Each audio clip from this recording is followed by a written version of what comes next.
Bonjour à toutes et à tous, vous écoutez Cinécast. Salut Thibaut. Salut Guillaume. Cinécast, c'est le podcast qui chaque semaine vous recommande des films à voir au cinéma, en streaming ou VOD.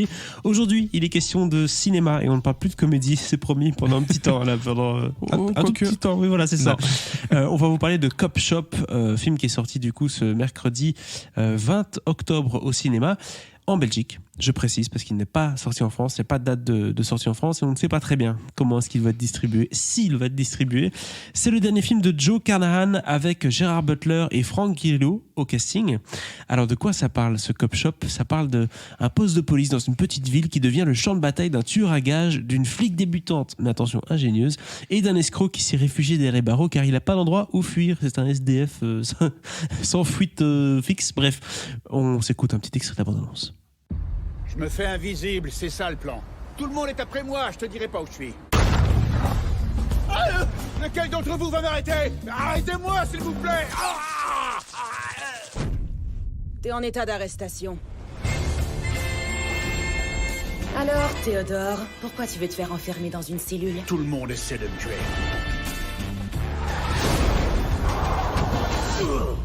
Il nous a presque tués. Qu'est-ce que t'as fait ? J'ai fait ce que j'avais à faire. Pour te retrouver, Teddy. Le légendaire Bob Vidic. T'es un psychopathe. Je suis un professionnel. T'as fait chier les mauvaises personnes et je vais te tuer. Alors Thibaut, d'habitude, un film de Gerard Butler annuel, ça a un intérêt un peu mitigé. Hein. Parfois, il y a notre ami Roland Emmerich qui est derrière avec lui, donc où il y a Geostorm, un truc comme ça. Pourquoi pas ? Ici, on revient à un truc un peu plus brut, un peu plus tueur à gages et terrain de chasse, on va dire. Mais c'est fait quand même par Joe Carnahan, qui est un réalisateur assez sympathique dans son genre. Et il a fait des films qui ont été remarqués, notamment le remake de l'Agence Touriste, c'était lui. Le Territoire des loups, c'était lui. Oui, le Territoire des loups, quand même. Oui, ça oui, mais j'avais mal. oublié l'Agence Touriste. Mais c'était pas si mauvais, très honnêtement. C'était un peu kitschoulet, mais c'était pas si mauvais que ça, surtout dans son genre. Hein. On est bien d'accord, c'est pas des films qui réinventent le monde du cinéma. Non. Mais c'est des films qui font le boulot. Est-ce que Cop Shop fait le boulot, Thibaut ?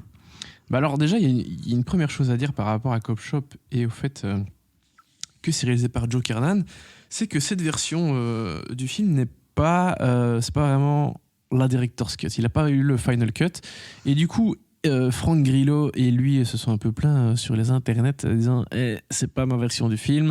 Et Frank Grillo il disait même qu'il avait pas mal été coupé du film, que c'était pas la version de Joe Carnahan, machin, enfin bref. Release de Carnahan cut, quoi, c'est ça ? Ouais, bon, alors après, en vrai, Frank Grillo, je sais pas où il a été coupé, parce qu'il est de tout le film, ou presque.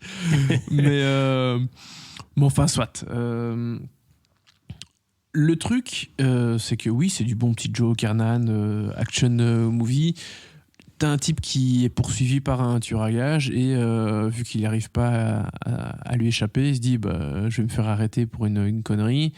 On va frapper un flic, hop, le finir au trou, et puis au moins je serai tranquille. Oui. Bon, sauf que le tueur à gages va avoir la même idée. Hein. Ouais, stratégie employée d'ailleurs par les espions. Hein. C'est une vraie stratégie employée par les espions. Sûr, Si tu vas te faire gauler, tu fais un petit délit, tu fonces dans ta voiture dans un café ou quoi, et tu finis au poste, et au moins on peut pas te toucher là. Mais ouais. Et donc c'est ce que le tueur à gages, qui est donc incarné par Gerard Butler, hein, l'autre, le petit escroc étant donc Frank Grillo, le tueur à gages fait la même chose et il se retrouve dans la cellule en face. Voilà. Pourquoi est-ce qu'il est poursuivi, etc. Je ne rentrerai pas dans les détails, mais en tout cas, il va y avoir une petite armada de personnes qui vont venir, il va y avoir des gens qui vont mourir dans le commissariat, ça va devenir un champ de bataille, c'est un peu... oui, c'est vraiment ça, comme le synopsis l'indique bien.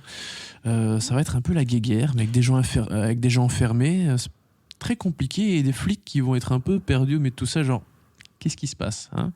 C'est ça. Donc parce qu'évidemment il y en a un, ils ont pas les noms de tout le monde, hein, donc qui, quoi, les tenants, les aboutissants, c'est un peu compliqué. Et au milieu de tout ça, on a effectivement une flic débutante mais ingénieuse. Oh là là, mon Dieu, que ce synopsis est tellement bien écrit, qui va essayer de se dépatouiller entre tout cet amas de testostérone qui va essayer de régler ses comptes. D'accord, Voilà. donc tout se passe dans le commissariat ou en Quasi grande tout, partie? Ouais, c'est ça. à part le début où forcément ils sont en dehors, mais quasi tout se passe dans le commissariat. Donc on va apprendre le passé de chaque personnage ou la raison pour laquelle ils sont là.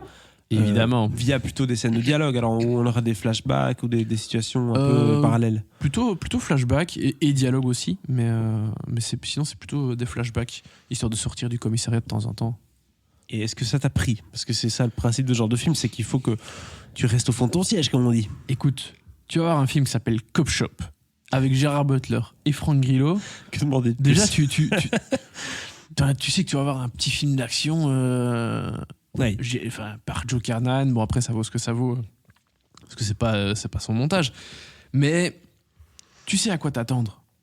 Tu vas pas t'attendre à des folies, même si c'est Joe Kernan. Tu te dis pas, ah ouais, je vais vraiment avoir le dernier, la dernière trouvaille thriller à laquelle on s'attendait pas trop. Non. Tu vas voir un petit truc tout à fait honnête, qui est pas très très intelligent, mais qui tient assez bien la route, hein, parce D'accord. que pendant un moment tu pas si tu comprends qu'il y en a un qui pourchasse l'autre, tu sais pas trop pourquoi, t'essaies de comprendre comment est-ce que chacun va pouvoir s'en tirer, etc. Donc il y a un petit jeu assez sympa, et ça fait le taf parce que c'est généreux en action, les personnages sont un poil caricaturaux, mais c'est pour ça que ça fonctionne, et du coup tu passes pas un mauvais moment. Voilà, il y a ce truc de huis clos qui fonctionne assez bien. Le commissariat est quand même assez grand. Du coup, il y a pas mal d'espaces différents, donc t'as pas tout le temps l'impression d'être dans la pièce avec les cellules. Voilà, ça bouge pas mal. Et puis bon, Frank Grillo et Gérard Butler, on sait ce qu'ils valent, quoi. Oui, c'est clair que si on veut un peu de fun, un peu de cassage de bras au programme, il y a de quoi se faire plaisir avec ces deux-là. Et Gérard Butler a l'air d'être investi dans ce film-ci, parce qu'il y a des films où il est un peu plus en mode cachetonnage. Oui, bon, après, ça reste Gérard Butler dans un film d'action. Hein. Oui. C'est pas... il a quand même rarement des rôles à Oscar. Oui, Hein non, ça c'est clair, c'est clair. Dans La chute de la Maison Blanche, j'aurais pu. Bon, là... Je crois que c'est un de mes plus gros plaisirs coupables, La chute de la Maison Blanche. Fantastique. Vraiment, ce film. quoi. La suite, beaucoup moins, hein, mais le Celui-là, premier, avec Aaron Eckhart. On est bien d'accord. c'est quand même fabuleux comme film. Oui. Et là, au niveau du n'importe quoi, on touche des Ah sommets. oui, là aussi, c'est des Danny Boone, mais version action. 200%. Ouais, c'est vraiment ça. Vas-y que je sors le gros gun au La sommet. C130 Ouais, au-dessus. bref, Oui, c'est- voilà. c'est On assez change de film, fabuleux. c'est pas la même chose. Non, c'est pas la même chose. Mais bon, bref, tout ça pour dire que de toute façon, Gérard Butler, il sait les films d'action, enfin, il fait quasi que ça, hein, de toute façon. Donc, C'est son core business. c'est son core business, il gère bien. Frank Grillo, il a toujours des rôles un peu ambigus. Est-ce qu'il est gentil? Est-ce qu'il est méchant? Il a une tête Voilà. ambiguë aussi. Il a une tête ambiguë. Même dans les Marvel, hein, tu sais Oui, pas s'il est gentil, bien s'il sûr. est méchant. Enfin, bref. Frank Grillo fait du Frank Grillo, mais voilà, c'est ça qu'on veut. C'est deux mecs qui ont des gueules, qui vont se bastonner. Qui En vont tout se cas, mettre qui sur aimeraient la bien se tête. bastonner, mais Oui. ils ont des grilles, ils ont des barreaux peuvent entre pas. eux. Ils sont frustrés. Donc voilà, non, ça m'a assez bien plu. C'est vraiment pas un grand film, c'est pas mémorable, mais voilà, ça fait le taf. Et tu lui donnes du coup 2 étoiles. 2 étoiles du coup pour ce Cop Shop qui sort ce mercredi 20 octobre chez nous en Belgique, mais France on n'a pas de date, désolé pour vous. N'hésitez pas à partager votre avis sur ce film dans les commentaires et si c'est pas déjà fait, à vous abonner au podcast sur la plateforme de votre choix. À très bientôt pour de nouvelles recommandations.